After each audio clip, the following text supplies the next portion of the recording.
hagas tu voluntad. En el nombre de Jesús. Amén y amén. Vive Jesús.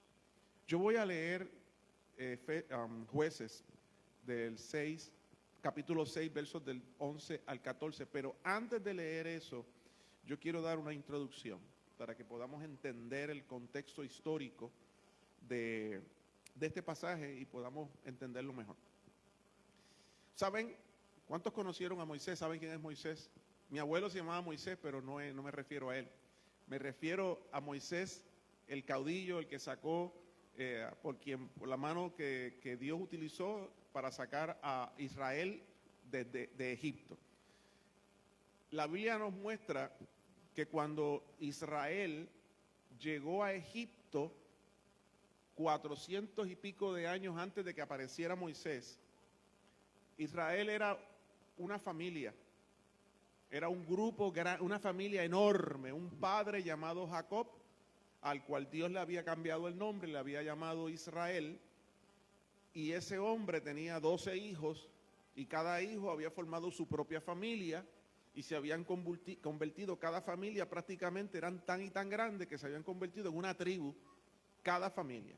Así que estamos hablando de un padre, un patriarca llamado Jacob, originalmente, que como dije ya, Dios le cambia el nombre, le dice Israel, con 12 hijos, y cada hijo tenía una tribu de muchachos. Yo no sé si ustedes conocen familias que tienen tantos hijos que parecen una tribu.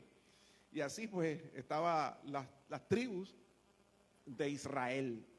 Y esas 12 tribus, que eran 12 familias enormes, entraron a Egipto porque José se había uno de los hijos de Jacob se había convertido en el gobernador de Egipto. Y entonces entran por camino ancho, el faraón le dice, dale las mejores tierras, esa gente nos está ayudando, y una cosa tremenda. Pero pasan los años, faraón se muere, pasan 430 años, y esa tribu, ese grupo de tribus, se convirtieron en los esclavos de los egipcios. Pero en esos 400 años, esas 12 tribus, esas 12 familias se crecieron tanto y tanto y tanto y tanto que ya eran millones. Y entonces Egipto le tenía miedo. Le decía, esta gente un día de esto se rebela contra nosotros y nos mata a todos. Y ahí fue que mandaron a matar a los niños pequeños, menores de cierta edad, y la mamá de Moisés, para proteger a su hijo, lo tira al agua, se va a una canastita y la historia. Moisés se convierte en un momento dado en el líder de todo Israel. Dios lo utiliza, saca a su pueblo de Egipto y van al desierto. Ahí tenemos toda la historia, ¿verdad? En los primeros 5 libros de la Biblia que narra todo eso. Y Moisés muere y quien lo sustituye es su siervo, el que le servía a él, que era Josué. Y Josué, la gente lo vieron como el líder, y ese era el líder de Israel. Moisés muere, Josué asume el cargo y es el líder. Y Israel era temido por todas las naciones porque era una nación que se había convertido ya en una nación, y Josué era un líder poderoso, un guerrero tremendo. Pero ¿qué pasa? Josué envejece, Josué se murió y nadie, ninguna persona asume esa posición de liderazgo. Así que ahí es donde entra el libro de los jueces. Y el libro de los jueces narra, cuenta la historia de cuando Israel no tenía líder, no tenía rey, no tenía un caudillo. Así que lo que sucedía era que Israel era gobernado por Dios, básicamente por medio de los sacerdotes del templo, pero la Biblia dice que Israel hacía lo que bien le parecía. Cada cual hacía lo que le daba la gana, porque no había un líder, no había un rey.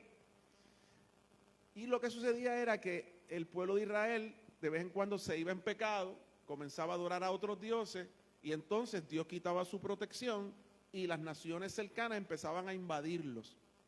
Y en un momento dado el pueblo lloraba, oraba al Señor, y Dios levantaba a un líder que le llamaban un juez, porque no era rey, era un líder que juzgaba al pueblo, tomaba decisiones, y ese juez se levantaba dirigía al pueblo, atacaba a los enemigos y quedaban libres. A veces ese juez, su posición le duraba 30, 40 años, se moría y se quedaba la vacante.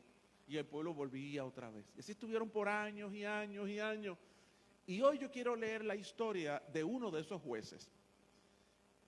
Y uno de esos jueces se llamaba Gedeón. Gedeón. Y Dios lo llama en un momento donde Israel, todas las tribus, están siendo atacados por otra nación que se llamaba Madián. Los madianitas entraban, atacaban a Israel cada rato. Cuando Israel tenía el tiempo de la cosecha, ellos sembraban el trigo y cuando ya el trigo estaba alto, venían los madianitas, los atacaban y les robaban toda la comida. Israel estaba empobrecido y desmoralizado. Y ahí es donde el pueblo llama, ora y le pide al Señor ayuda. Y entonces, luego de decirle toda esta película, vamos a leer Jueces, capítulo 6, versículo del 11 al 14. Dice así la palabra. Y vino el ángel de Jehová y se sentó debajo de la encina que está en Ofra, la cual era de Joás a Biserita. Y su hijo Gedeón estaba sacudiendo el trigo en el lagar para esconderlo de los madianitas. Y el ángel de Jehová se le apareció y le dijo: Jehová está contigo, varón esforzado y valiente. Y Gedeón le respondió: Señor mío, si Jehová está con nosotros, ¿por qué nos ha sobrevenido todo esto? ¿Y dónde están todas sus maravillas que nuestros padres nos han contado diciendo, no nos sacó Jehová de Egipto? Y ahora Jehová nos ha desamparado y nos ha entregado en manos de los madianitas. Y mirándole Jehová le dijo: ve con esta tu fuerza y salvarás a Israel de la mano de los madianitas. ¿No te envío yo? Vive Dios. Yo me gozaba cuando Babi al principio del devocional comenzó a hablar de que hay unos muros que nos detienen. Porque cuando él comenzó a abundar sobre esa frase que él trajo, yo dije, ya me quitó la predicación. Ya me la quitó, porque yo voy por esa línea. Pero al mismo tiempo dije, Señor, gracias. Gracias, porque me estás confirmando que esto que voy a traer ya estaba en tu corazón y desde el principio del culto tú comenzaste a ministrar. Mira, hermano, la historia que les hice antes de leer el texto bíblico, a modo de introducción, habla de este hombre, ¿verdad? Que Dios llama a este hombre, a Gedeón. Y dice unas cosas aquí que uno tiene que buscarla en otras versiones para saber y entender qué rayos es lo que está diciendo aquí. Porque dice que estaba debajo de la encina que está en Ofra. Y uno se queda, estaba debajo de la encina que está en Ofra. ¿Qué rayos es eso? Es un árbol que está en un lugar. Le llaman la encina, en otras versiones le dice el nombre del árbol, pero es un árbol grandísimo, frondoso. Y allí estaba Gedeón y allí, debajo de ese árbol gigantesco que estaba en una propiedad que era de la familia de Gedeón, allí se le aparece Dios a este hombre y allí es donde ocurre todo este asunto. Y Dios le hace un llamado a Gedeón.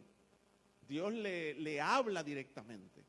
Aquí dice, acabamos de leer, que el ángel de Jehová vino allí.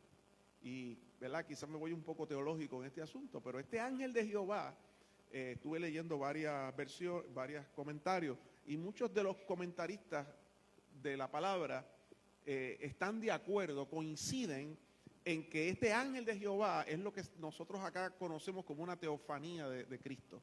Es Cristo antes de nacer. Porque Cristo existía antes de nacer, lo que pasa es que no había nacido. ¿Okay? El Padre, Dios, Padre, Hijo y Espíritu Santo no surgieron cuando Cristo nació. Eso ya existía. La Biblia dice que Dios se hizo hombre y vino y habitó entre nosotros. O sea que Dios ya existía, Cristo ya existía. Y en el Antiguo Testamento en muchas ocasiones se le conoce como el ángel de Jehová. No se le llama Cristo, se le llaman el ángel de Jehová. Y este ángel de Jehová, tú te das cuenta que parece que es Dios en la forma de un ángel. y que es Cristo, por la forma en que él reacciona, porque el Gedeón le responde, le dice Señor, le dice Jehová al ángel de Jehová.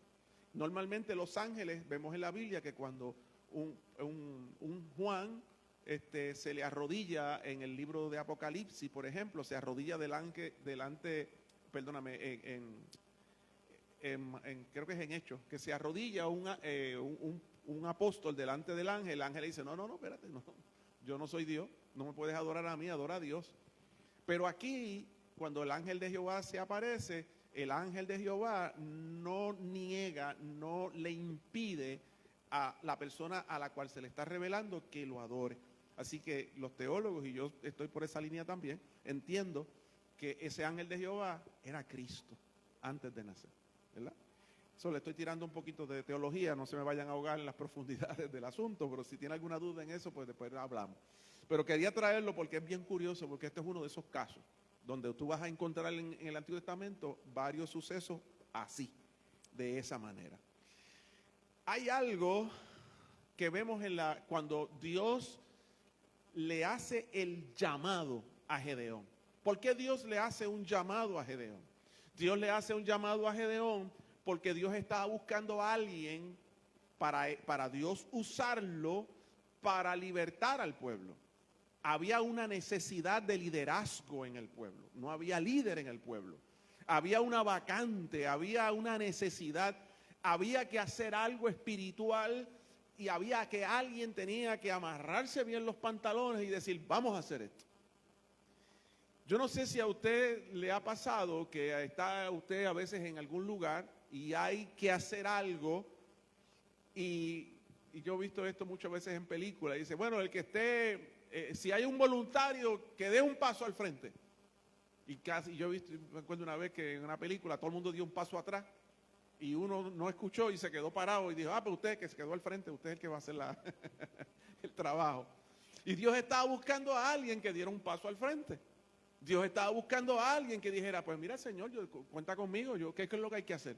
Meterle mano a los madianitas, libertar al pueblo, yo cuenta conmigo. Pero Dios estaba buscando a alguien y no conseguía a nadie que estuviera dispuesto. A alguien que dijera, mira, normalmente Dios conseguía gente que estaba dando un paso atrás, pero no conseguía a nadie que diera un paso al frente y que Dios pudiera utilizar. Y en este momento yo quiero preguntarte, ¿cuántas veces tú has estado dando pasos hacia atrás en lugar de dar un paso al frente? Cuando Dios te está hablando y te está diciendo, te estoy llamando a esto. La Biblia dice que Dios conocía la necesidad del pueblo y Gedeón también la conocía. Gedeón sabía que el pueblo estaba pasando por necesidad. Inclusive le echó las culpas a Dios por lo que estaba ocurriendo. Dice, Dios se olvidó. Si tú dices que Dios está con nosotros, ¿por qué no está pasando todas estas cosas? Tú estás conmigo y ¿por qué me sucede esto? ¿Por qué estamos en necesidad? Si tú estás conmigo, ¿por qué me está pasando esto? ¿Por qué nos atacan? ¿Por qué nos morimos? ¿Por qué, Señor? O sea que él sabía que estaba pasando algo difícil, duro, pero no daba un paso al frente. Y muchas veces nosotros conocemos la necesidad, pero no damos un paso al frente. No estamos dispuestos a decir, Señor, cuenta conmigo, úsame. Aquí estoy, Señor. Y ese era el caso de todos los israelitas. Todo el mundo estaba echándole las culpas a Dios, todo el mundo estaba quejándose, todo el mundo estaba en necesidad, sembraban unas matas de gandules, después venían los del otro pueblo, brincaban la cerca y le robaban todos los gandules. Sembraban llamen, yautía, batata, guineo y le robaban, cuando estaba listo, le robaban la producción. Y ellos se quedaban con hambre, y estaban humillados y decían, ¿y qué hacemos? Y todo el mundo, ¿qué hacemos? Pero nadie hacía nada. Había una necesidad, había que hacer algo, pero todo el mundo daba un paso atrás. Y Dios dice, pues yo voy a dar un paso al frente y yo voy a llamar a alguien. Y Dios mismo vino a hablarle a alguien sobre este asunto y hacerle un llamado. Y Gedeón conocía la necesidad, sabía el problema, él era parte de la necesidad, él estaba pasando hambre con su familia. Y dice la Biblia que él sufría, él sabía, él estaba consciente de este asunto y estaba escondido sacudiendo el trigo. Mire, lo que él estaba haciendo en un lagar, y voy a explicar, lo que él estaba haciendo en un lagar era sacudir el trigo. El trigo, cuando se cosecha, se va a un lugar amplio. Normalmente se iban a un lugar alto que hiciera mucho viento y allí sacudían el trigo, lo levantaban y el viento le daba a la paja y llevaba la paja y el trigo caía. Sacudir el trigo no se hace en un sitio donde no haya aire, porque no. Yo recuerdo en casa, cuando yo vivía en el caserío, frente a mi casa vivía un señor que él sembraba, él se iba por ahí, yo no sé dónde que sembraba, porque era el caserío se puede sembrar, pero él sembraba. No sé si eran los alrededores, yo era más pequeñito, pero yo veía que él traía y preparaba gandules secos. Y entonces él cogía y tiraba un montón de sacos de tela de sacos abiertos, los tiraba en el piso y él cogía los gandules secos y los tiraba todos ahí, las vainas secas, y empezaba a darle cantazos y se rompía, la vaina se rompía y se quedaba el gandulito seco. Y entonces él empezaba a coger los sacos y las hacía así para arriba cuando hacía viento, y el viento le daba y se llevaba las vainas secas y se quedaba la semilla sola. Es algo parecido a lo que la gente hacía aquí. Pero él no se iba a un lugar escondido, a un boquete donde no hay aire, porque tú le das para arriba y la paja sube y baja. Y no. Un lagar, que era donde él estaba escondido, que estaba debajo de ese árbol, un lagar es un lugar donde se trabaja la uva. Es un lugar donde es como una bañera, como un corral en cemento, ¿verdad? O en piedra, o en madera. Escondido, tiraban la uva ahí. Yo no sé si ustedes han visto que las pisan. La empiezan a pisar. Y por un ladito tiene un tubito que sale el jugo. Y por ahí va saliendo el jugo. ¿Ok? Es un lugar diferente. El trigo se hace en un lugar alto, espacioso, donde el viento da, para que el viento se lleve la paja, pero la uva no. La uva tú buscas un sitio escondido, bajito, y él estaba ahí, en el lagar, donde no se trabaja con el trigo, se trabaja con la uva. Y él estaba allí porque él estaba escondido. Porque sucede que si él se iba a la montaña y empezaba a sacudir el trigo, los madianitas lo veían de lejos. ¿Y qué iban a hacer? Pues ya sabemos que él está allí. Cuando él termine, vamos y se lo robamos. Le damos 2 pescosanos, lo matamos y le quitamos todo el trigo que sembró. Así que él inteligentemente dijo, como nos están acechando, nos están velando, me voy allí, me escondo en el lagar y allí sacudo el trigo de alguna manera. Quizás tenía algún nene que con un abanico lo hacía así, para que el viento sacara la paja. Pero allí estaba él escondido y él trabajaba para él. La necesidad que él tenía la tenía el pueblo entero. Los madianitas le robaban a él y le robaban a los demás. Pero él hizo un plan, una estrategia para él, para su familia.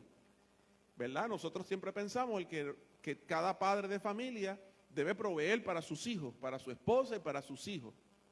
Y a veces nos quedamos en el grupito y tenemos buenas estrategias, buenos planes, las ejecutamos, pero solamente para los míos, para el cercadito mío, para el cercado mío, para el grupito mío. Y Dios le está diciendo en cierta manera, eso que sabes hacer, esa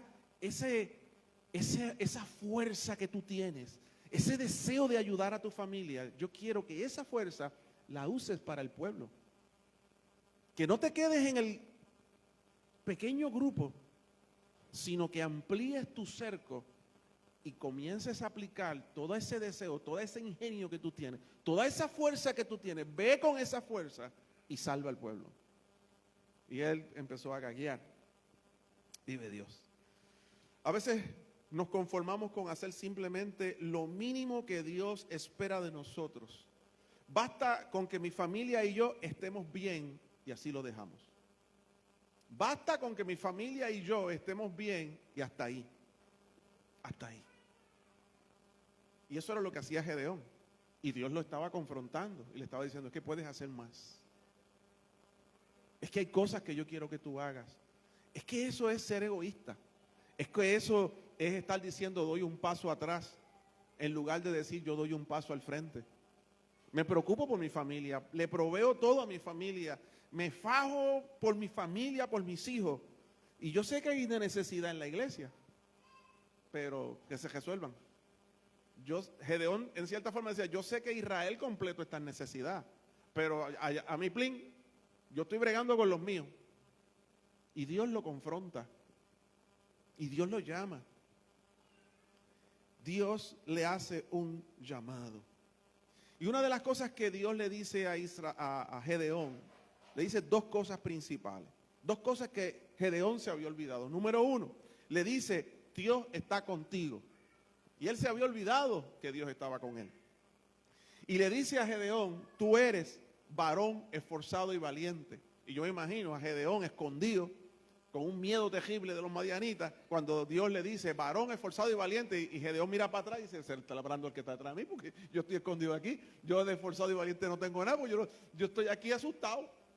Me escondí porque los madianitas me vienen a buscar, así que yo creo que Dios se equivocó. Y la realidad es que Dios ve cosas en nosotros que nosotros no ni aceptamos que las tenemos. Dios ve cosas en nosotros y ve capacidades en nosotros que nosotros no las vemos, pero Dios sí las ve. Y Gedeón no veía la capacidad, el potencial que él tenía. Y por eso estaba asustado y escondido. Pero Dios sí veía la capacidad y el potencial que Gedeón tenía. Y por eso se le acercó. Y se lo tuvo que mostrar y se lo tuvo que decir. Hermano, porque la mayoría de las veces cuando Dios nos hace un llamado a nosotros, cuando tú sientes que Dios te llama, lo primero que viene a nuestro corazón es que yo no puedo, yo no sé, yo no tengo la capacidad. Ay, yo no me atrevo. Eso es lo primero que viene. Ay, eso es muy grande para mí. Eso es muy grande para mí. Yo no me atrevo a hacer cosas así. Y miren, hermano, Dios es bueno. Dios es fiel. Cuando Dios te dice que hagas algo, hermano, realmente es la fuerza de Dios la que va a ir contigo. Yo siempre recuerdo, y perdonan que mencione esto nuevamente, pero cuando nosotros fuimos a comprar, a movernos para aquí, humanamente hablando es imposible que nosotros podamos comprar este templo. Nosotros estábamos alquilados, el local de nuestro hermano Alvin, que nos lo alquiló, y estuvimos allí como 10 años, yo creo, ¿verdad? En ese local. Y anterior a eso estábamos en el local de la abuela de él, y anterior a eso estábamos en el local de Don Cosme, y anterior a eso estábamos en el monte. Nos uníamos al aire libre. Y vamos a comprar un templo, y a veces yo estoy a tiempo completo. Yo recuerdo las veces que no había dinero para pagarme a mí la quincena. ¿Cuántas veces me dijeron la tesorera mía y el pastor, no hay chavo para pagarle? Vamos a esperar la semana que viene a ver si entran 10 para poder pagarle a usted. Y yo, pues, está bien. ¿Cuántas veces no pensé irme a buscar un part-time porque no había dinero para pagarme a mí? Trabajaba la quincena y a la hora de cobrar no había chavo para pagarme a mí. Porque había que pagar la gente, había que pagar la luz, había que pagar aquello. No hay chavo para el pastor. No se le puede pagar. Y yo, ajá, ¿y qué yo hago? ¿Qué yo como? ¿Con qué pago los biles mismos? Y hermano, y en ese proceso aparece la oportunidad de comprar este templo. Mirándonos a nosotros mismos, imposible que compremos esto. Imposible, no hay dinero. Y yo creí. La verdad, hermano, que yo me tiré con la locura de Dios. Cuando me dijeron que valía casi $200,000 esto. Y yo hice así, me sonaron 2 pesetas en el bolsillo del lado derecho. Y yo dije, pues yo tengo aquí como lo más 55 chavos. Vamos a ver qué hacemos. Y empezamos a negociar. Es nuestro. Estamos pagando una hipoteca, debemos como 10 años algo. Ya. Como 10 añitos más o menos, debemos de esto. Pero es nuestro. Parecía imposible. Y comenzamos a creerle al Señor y sin ver el dinero comenzamos a movernos y los chavos comenzaron a llegar y comenzaron a llegar y comenzaron a llegar. Y en un momento dado teníamos $43,000. Y yo decía, ¿de dónde rayos salieron? Y yo no sé de dónde salieron, pero aquí hay 43,000 pesos. Y ahí pudimos negociar con el concilio pentecostal, los dueños de este templo. Y ellos dijeron, vamos a meterle mano. Y le adelantamos los 45, le adelantamos porque ya se había dado 5,000 anteriormente. Y empezamos a negociar y de casi 200,000 en el negocio y en el pulseo terminamos en 125. Y nos financiaron 80. Y estamos pagando 80. Y ya para 15 años y ya debemos como 10. Parecía imposible, con la fuerza, imposible.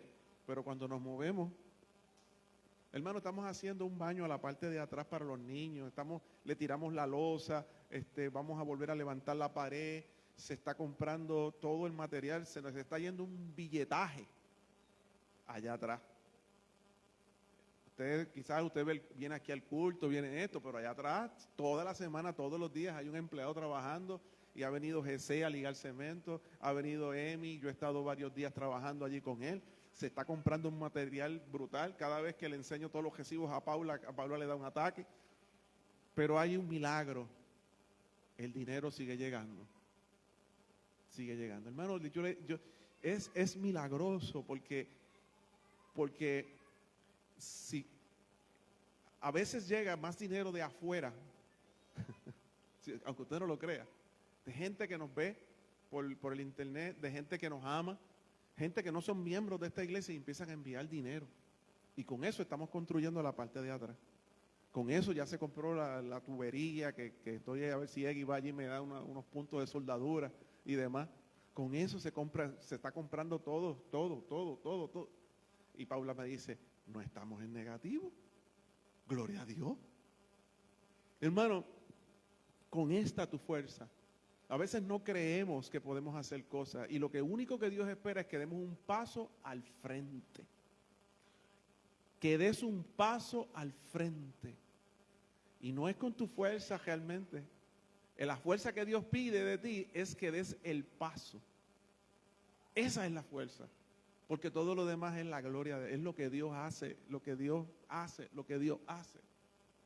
Les testifiqué los otros días que había sacado $500 de la ATH de la iglesia y al otro día iba a sacar más para poder completar el dinero para pagarle la semana al carpintero.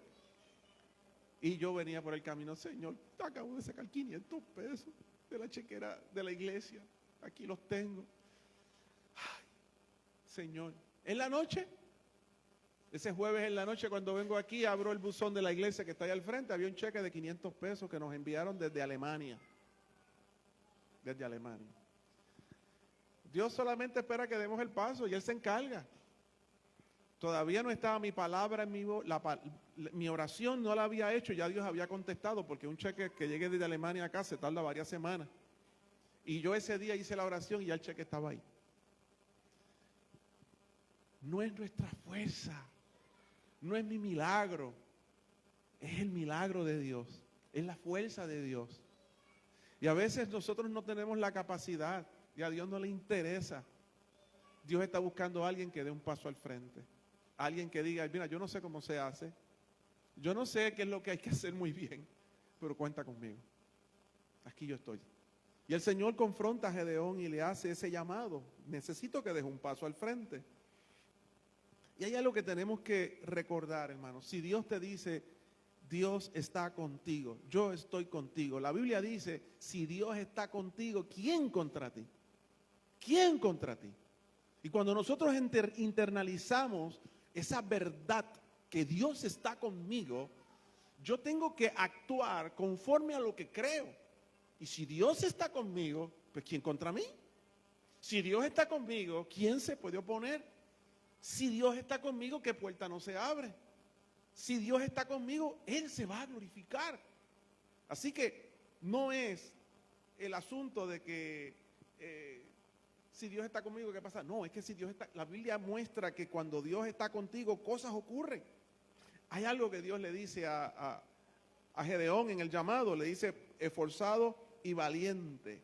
Y como dije ahorita, hasta ese punto, Gedeón se esforzaba y era valiente solamente para sus cosas. Yo me fajo para lo mío. Yo me levanto temprano para lo mío. Me acuesto tarde para lo mío. Yo me fajo pero es para lo mío. Pero Dios está buscando a alguien que se faje de esa manera para su viña, para su cuerpo, para su gente, para los planes del Señor. ¿Cuánto te has desgastado por Cristo? La Biblia habla de muchos hombres y mujeres que dieron hasta su propia vida por Cristo. Estamos dispuestos a sacrificarnos por los chavos que voy a traer, por mi trabajo, por mi proyecto, por mis estudios, por mis hijos, por mi familia, pero no para Dios. No para Dios. Y Dios está buscando gente que esté dispuesta a eso, a sacrificarse para Dios. Yo no sé si tú has pasado hambre por Cristo. Yo no sé si tú has sufrido por Cristo. Yo no sé si tú has sido herido por Cristo. Pero hermano, en la viña del Señor, trabajando para Cristo, fajándose para el Señor, te pueden ocurrir 1000 cosas.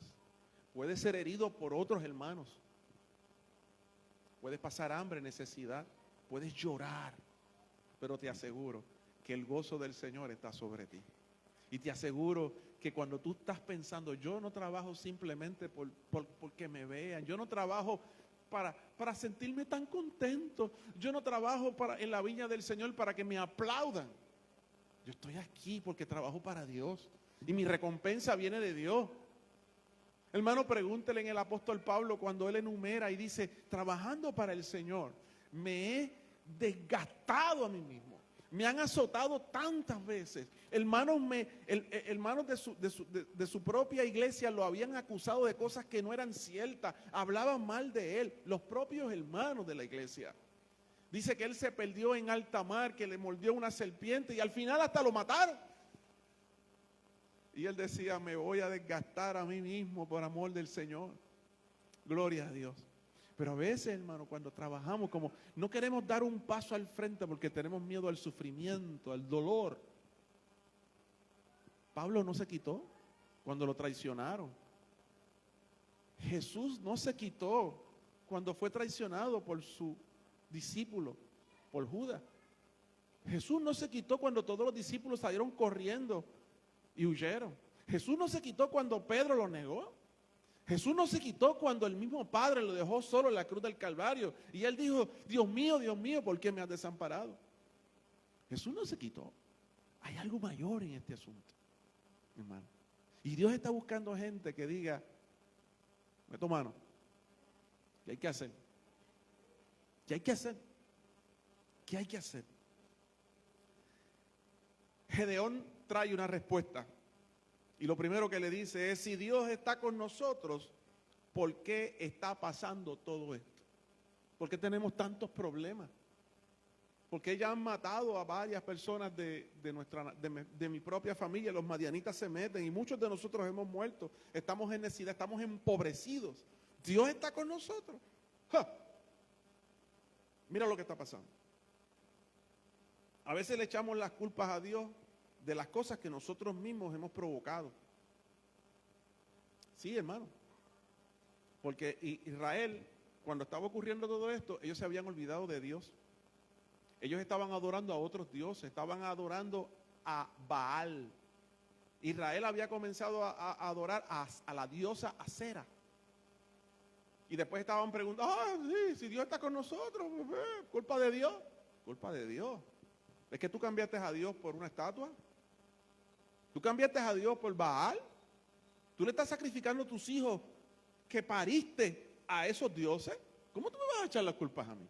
Y a veces le echamos las culpas a Dios por cosas que nos buscamos nosotros mismos. Y Gedeón le echó la culpa a Dios y Dios yo imagino que Dios lo miró y dijo, tan bueno darle un pescozón.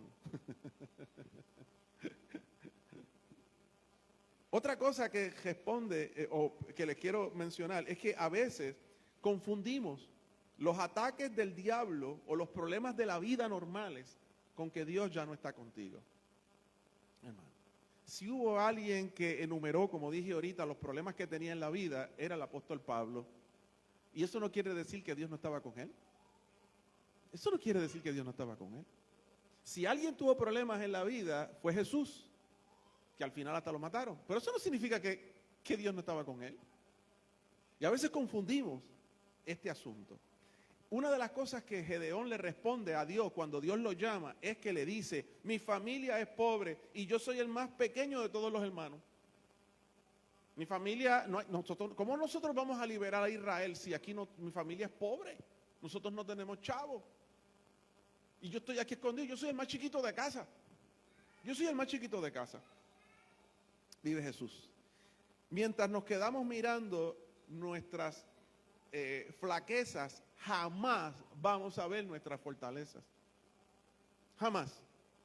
Mira, hermano, David era un chamaquito.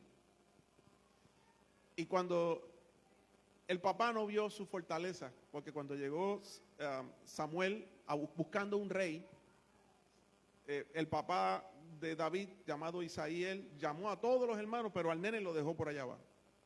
No vio ninguna fortaleza en él. Es un trapo muchacho, flaco, chiquito, que eso es lo que sabe es cantar coritos allá con las ovejas. Él no vio eso. Cuando David llega a Saúl, que estaba el gigante Goliat, allí, ¡guau! Y David dijo, yo le meto mano. Y cuando llegó ante el rey, él dijo, ay, nene, te van a dar. Con que te sople, si ese hombre te da un soplido, vas a caer al piso y vas a morir. Pero David, al contrario, no vio sus flaquezas, vio sus fortalezas. Y David dijo, tú me ves aquí, flaquito, chiquito, juguito, con ojos azules, nene lindo, que parece que no hago nada. Pero yo me he embrujado con leones. Yo me he embrujado con los osos. Y si Dios me libró del león y del oso, me va a librar de este tipo. Así que él dijo, yo no voy a ver mi debilidad, yo voy a ver mi fortaleza, lo que yo sé hacer. Otra cosa es que yo soy un hijo de Dios. Yo soy un adorador. Y es como ver, tú te imaginas un tipito flaco, chiquito, jubito, así bien lindo, que tú le dices, sí, para modelo, más nada. Y él dice, no, que yo le voy a meter mano a lo que sea. Bravo, bravo, bravo, bravo. El chamaquito es. Y él dice, yo voy a ver mi fortaleza. Y no solamente, mire, yo tengo una puntería con la piedra que donde yo le tiro, ahí lo encajo. Déjamelo a mí. Y él comenzó a ver su fortaleza. Y Dios usó su fortaleza. La bravura de aquel chiquito. Y la puntería que tenía. Y Dios le dio la victoria.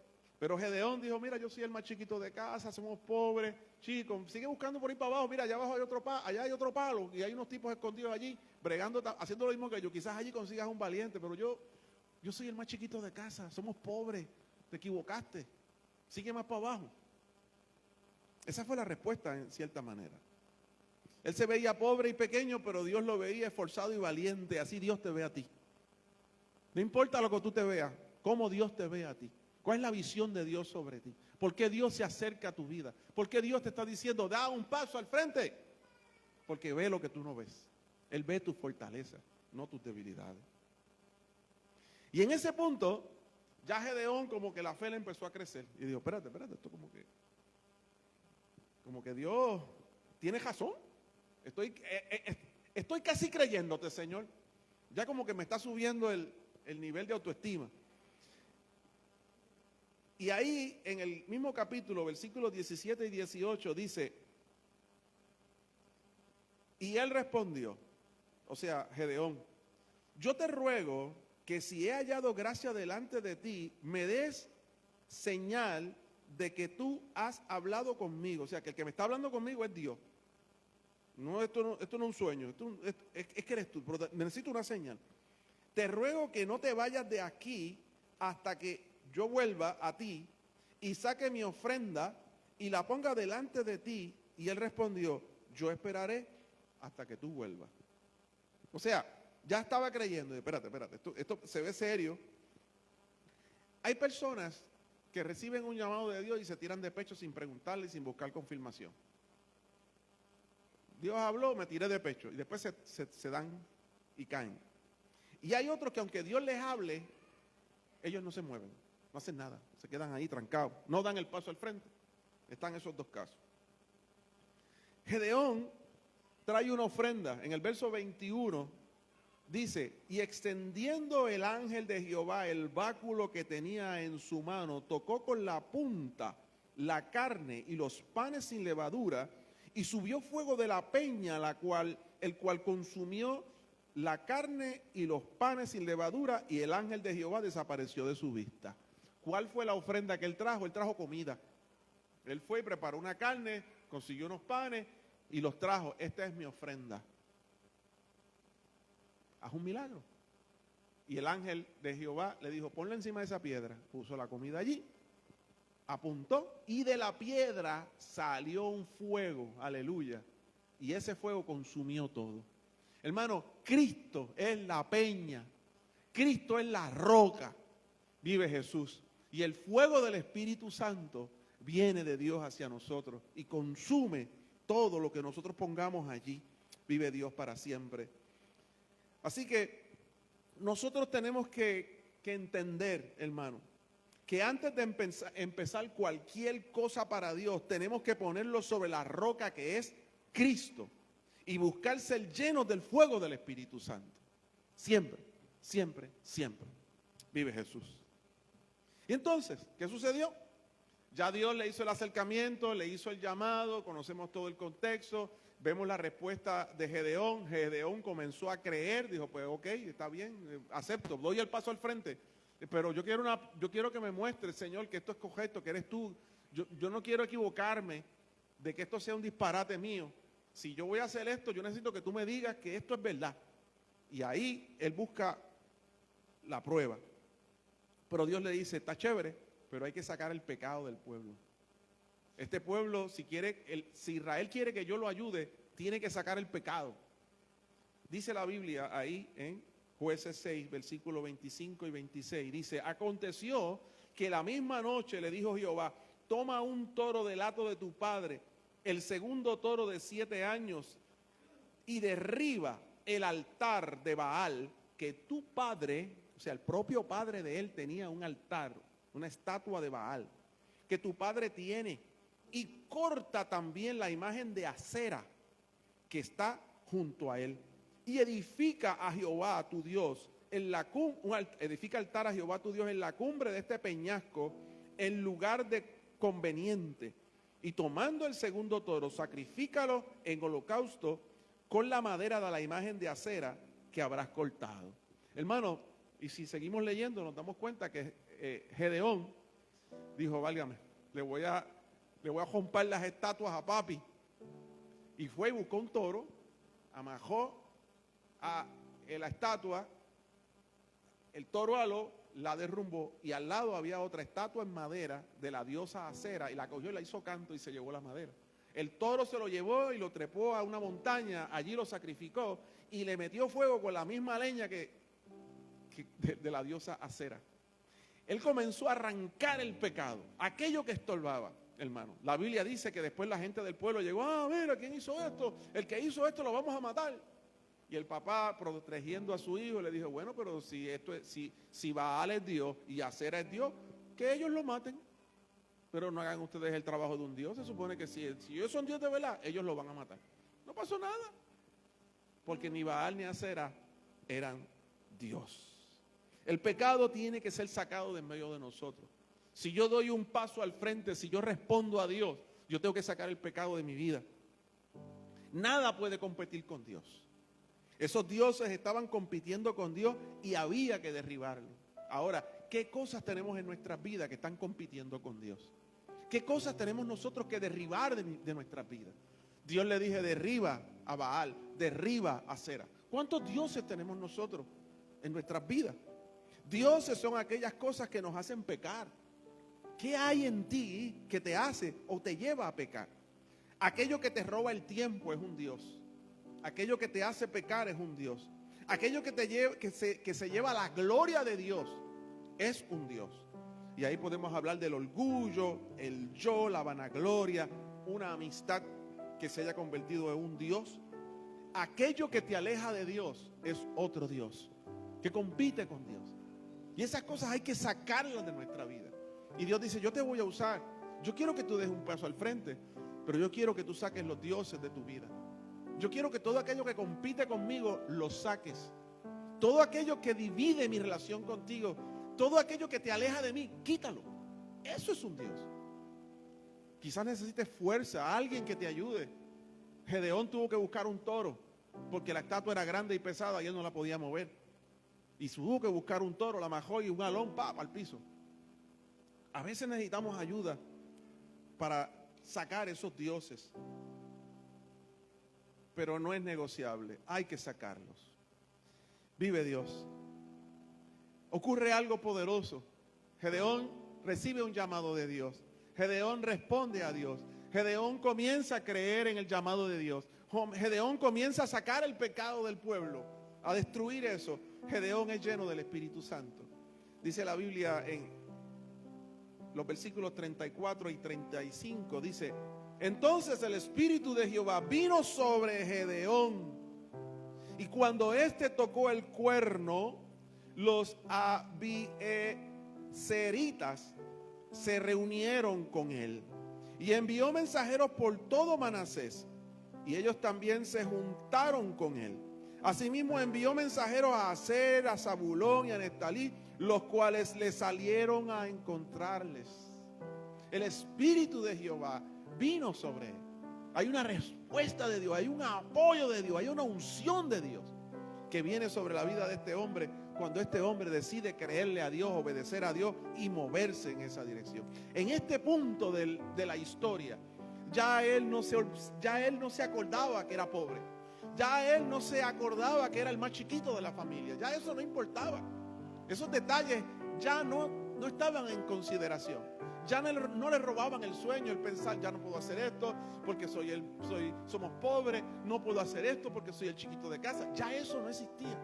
Ya él se había olvidado de esos argumentos. Dice la palabra en el capítulo 7, versículo 22, que él logró reunir 32,000 hombres. 32,000 hombres. Vive Jesús. Y si tú sigues leyendo el capítulo, te das cuenta que al final se quedó más que con 300. Los 300 valientes de Gedeón. Porque Dios le dijo a Gedeón: Gedeón, tienes demasiados soldados. Tienes 32,000. Con 32,000 tú ganas. Y ustedes van a decir, ganamos porque somos fuertes. Así que dile a todos esos soldados que están ahí, a los 32,000, que el que tenga miedo que se vaya a su casa. Yo hubiera salido cogiendo. Yo me hubiera ido rapidito. ¿No sabes lo que es? Una batalla ahí con palos y cantazos y piedras. Se le fueron. Se quedó con 10,000. O sea que se le fueron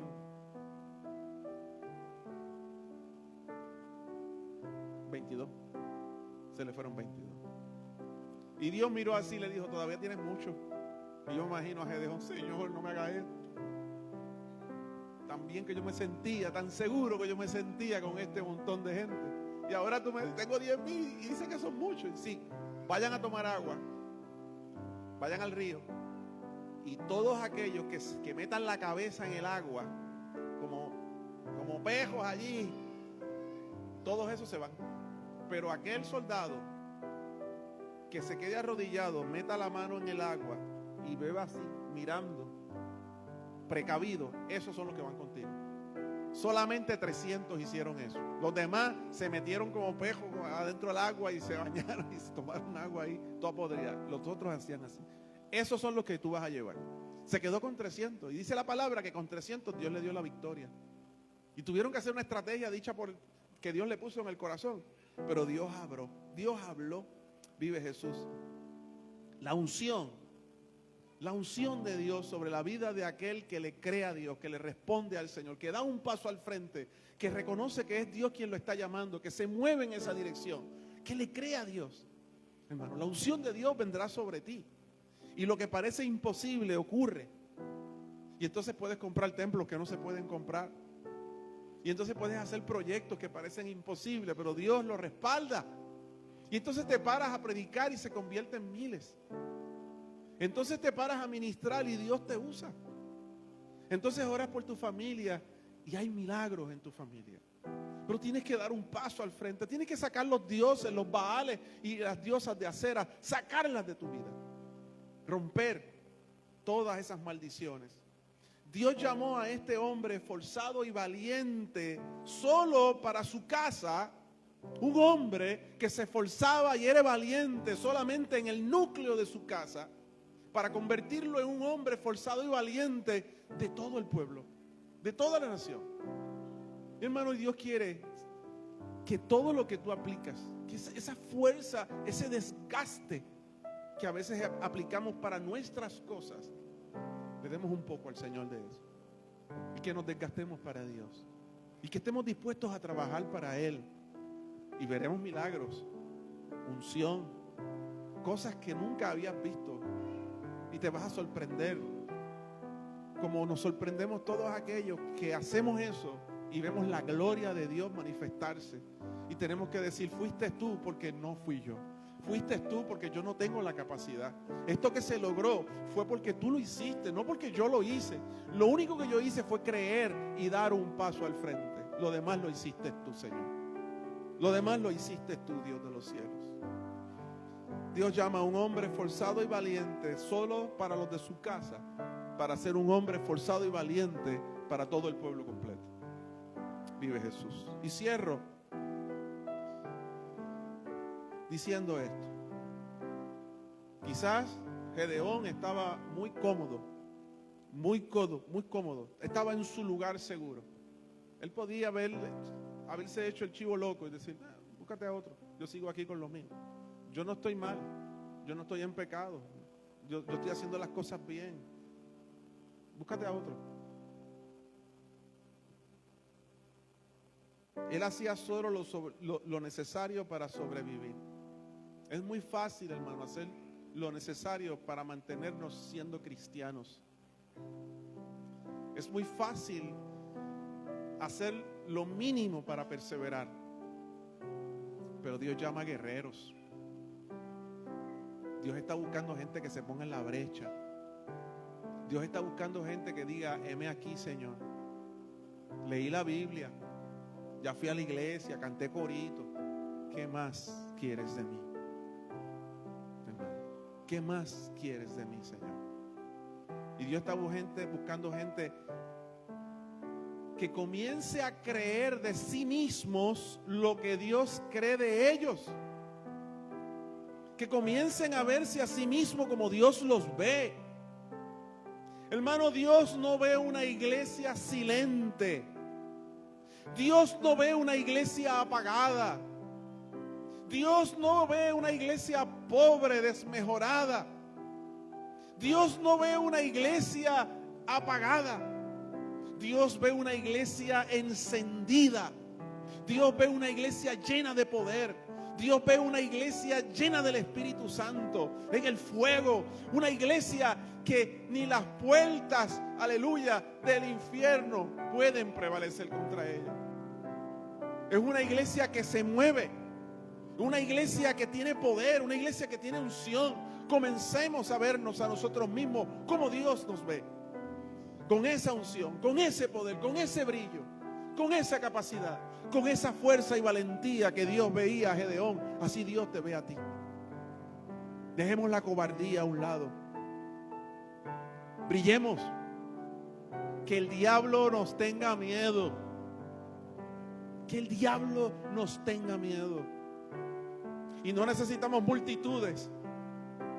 Con 300 Gedeón hizo lo que él creía que tenía que hacer con 32,000. Con solo 300, hermano.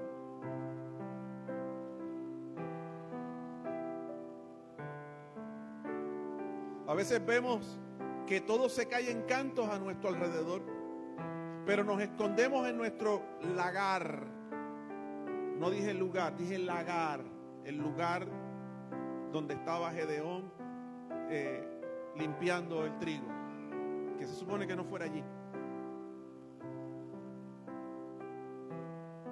Nos escondemos en nuestro lagar mientras Satanás destruye todo lo demás. Es como el que está en un barco, en una yola. No sé si han visto esa ilustración, pero hay una yola y hay 4 personas o 3 personas y la yola ya se está hundiendo de este lado y este lado está lleno de agua y el de arriba no, porque está y el de abajo está apurado sacando agua y los de arriba dicen, no te preocupes, en el lado de nosotros está bien, te vas a hundir también. Vive Jesús. Dios está llamando a cada uno de nosotros a salir de nuestra comodidad, a salir de nuestro lugar seguro, a movernos e ir a la guerra, a enfrentar esa bravura que manifestamos para nuestro trabajo, para nuestros estudios, para nuestra familia, ese esfuerzo que estamos dispuestos a hacer, y eso es bueno, pero que no se quede ahí. Jesús, el Señor le dice a Gedeón, ve con esa tu fuerza, ve con esa tu fuerza, eso que estás haciendo, hazlo para el pueblo. Hazlo para los demás. Que no se quede solamente en tu lugar seguro. No mires la escasez. Mira lo que Dios es capaz de hacer contigo. Porque si nos miramos a nosotros mismos, hermanos, nos vamos a ver como a David. Flaquitos, chiquitos. No puedes enfrentar algo tan grande. Pero cuando yo miro al Dios que está conmigo, yo soy chiquito, pero mira el guardaespaldas. Y Él es el que va a pelear, no soy yo. Así que, hermano, creamos, salgamos de nuestro lugar seguro. Yo creo que hoy el ángel de Jehová ha venido a hablarnos y a decirnos: varón, varona, esforzada y valiente, ve con esta tu fuerza. Estoy buscando quien dé un paso al frente, no quien dé un paso atrás, quien dé un paso al frente, quien esté dispuesto a trabajar. Este es el segundo domingo del año.